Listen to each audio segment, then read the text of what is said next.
ভূ রাজনীতি ও অর্থনৈতিক কারণে চীনের সঙ্গে ভালো সম্পর্ক প্রয়োজন। প্রধানমন্ত্রী তারেক রহমানের চীন সফরের পর সেই সম্পর্ক সর্বোচ্চ পর্যায়ে রয়েছে।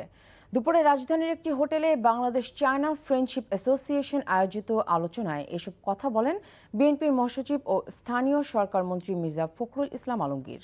বিএনপি সরকার চীনের সঙ্গে সম্পর্ক দৃঢ় করতে চায় মন্তব্য করে তিনি বলেন, কেবল রাষ্ট্রীয় নয়, বেসরকারি পর্যায়েও চীনের সঙ্গে বন্ধুত্বপূর্ণ সম্পর্ক বিদ্যমান।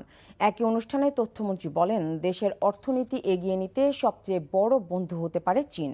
এটি মাথায় রেখে কূটনৈতিক সম্পর্ক বজায় রাখতে চায় ঢাকা।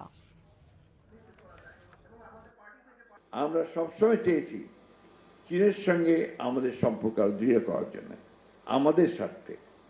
কারণ আমরা চাই যে চীনের মতো একটি শক্তি আমাদের পাশে থাকুক, অর্থনৈতিকভাবে থাকুক। নিরাপদ বোধ করি যখন চায়নার সঙ্গে আমাদের সম্পর্ক দৃঢ় হয়।